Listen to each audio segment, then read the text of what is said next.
పెట్టాలి అంటే జీలకర్ర బెల్లం పెట్టారు, తెరగుండ పెట్టేవారు.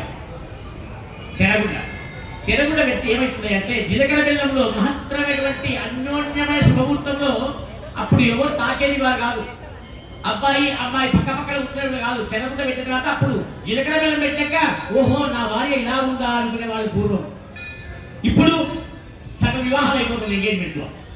నువ్వు ముహూర్తాలు పనిచేయడం ఏం పని చేస్తాయి కాబట్టి అప్పుడు అబ్బాయి అమ్మాయి చూసుకునే వాళ్ళే కాదు, తెరగుండ అడ్డం పెట్టిన తర్వాత అబ్బాయిని కూర్చోబెట్టి అప్పుడు ఇలా జీలకర్ర బెల్లం పెట్టిన తర్వాత భక్తులు గారు ఆ చూర్ణిక మంత్రం చెప్పిన తర్వాత గట్టిగా ప్రెస్ చేయమంటారు. అప్పుడు ఈ జీలకర్రలో ఉండేటువంటి ఒగరు చేదు, ఈ బెల్లంలో ఉన్నటువంటి ఆ యొక్క పులుపు తీపు, మరి దాంట్లో ఇంకోటి పాలు వచ్చడంలో చాలా మంది తెలుసు పాలు చేతికి ఇవ్వదు. స్త్రీ ఏ పురుషుడికి కూడా చేతికి పాలు ఇవ్వదు, కింద పెట్టాలి ఒక భర్తలు తప్ప. అంటే అన్యోన్యత ప్రేమ వశకరం పెరుగుతుందంట పాలసీ చేతికి. అట్లందుకే ఆ సాంప్రదాయంలో అలా జరుగుతుంది. కాబట్టి మనము ఆ విధంగా కూడా ఆ జీలకర్ర బెల్లం ఆ ముహూర్తాన్ని పెట్టి దాంట్లో విద్యుత్తు అంటే అబ్బాయిలో నుండి ఒక వైబ్రేషన్, అమ్మాయిలో ఒక వైబ్రేషన్, అదే ప్రేమ అనేటువంటిది కలుస్తుందంట ఆ ముహూర్తంలో. ఆ ముహూర్తంలో కలిస్తే ఎంబడే వాళ్ళ జీవితం అంతా అన్యోన్యంగా సత్సంతానం మంచిగా వాళ్ళు అన్యోన్యంగా కుటుంబ కలహాలు లేకుండా అన్యోన్యంగా జీవిస్తారని శాస్త్రం చెప్తారు. మనం ఈ వీడియోలు టీవీలు వచ్చిన తర్వాత ముహూర్తాలు భంగం అయిపోతున్నాయి.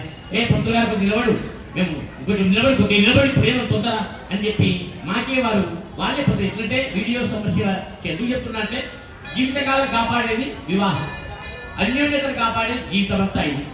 మరి ఆ జీలకర్ర బెల్లం పెట్టినప్పుడు వాళ్ళు ఒకరికంట్లో ఒకరు చూసుకోవాలి. జీలకర్ర బెల్లం పెట్టాలి, తెరగుండ తీస్తాను, తెరగట్ట తీస్తాను లేదు.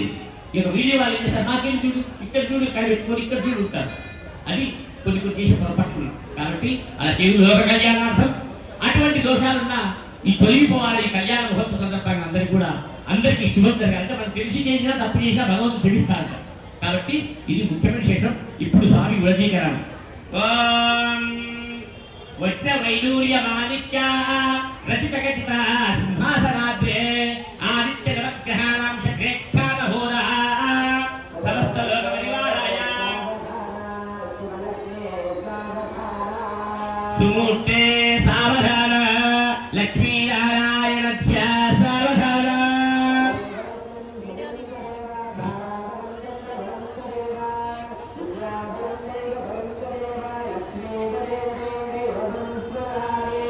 శ్రీ విష్ణుపత్ని జనకస్య పుత్రి, శ్రీ విష్ణుపత్ని జనకస్య పుత్రి సీతా సుందర కోమలాంఘి భూగర్భజాత సావధాన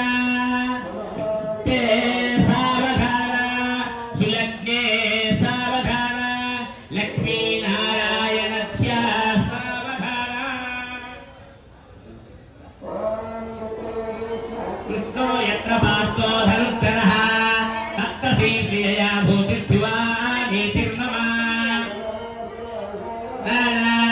సులగ్నే సావధాన సావధాన. ఇది ఇప్పుడు లోక కళ్యాణార్థం. అంటే కుటుంబంలో భార్యాభర్తల కలహాలు కానీ అన్యోన్యత లేకపోతే ఈ జీలకర్ర బెల్లం చూడడం వల్ల వాళ్ళ మరి అన్యోన్యత అటువంటి దేవతా కళ్యాణమూర్తి అటువంటి కళ్యాణం అన్యోన్యం పెరుగుతుందని ఈ అబ్జిత్ లగ్నంలో చెప్తుంది.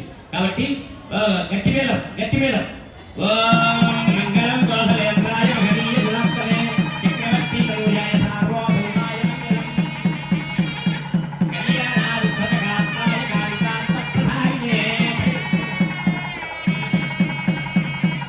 లక్ష్మీనారాయణ సావధాన సులగ్నే సావధాన మంగళం కోసలేంద్రాయ మహనీయ గుణస్థలే చక్రవర్తి తరుజాయ సార్వభౌమాయ మంగళం కళ్యాణాది సాగర వెంకటాయ భద్రాచల లోకాచల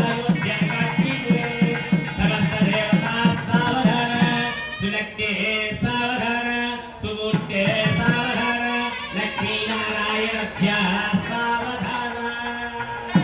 ఓం శ్రీ యొక్క లోక కళ్యాణార్థం గుణజీకరణ జరుగుతుంది. స్వామివారికి ఇప్పుడు స్వామివారికి గుణజీకరాన్ని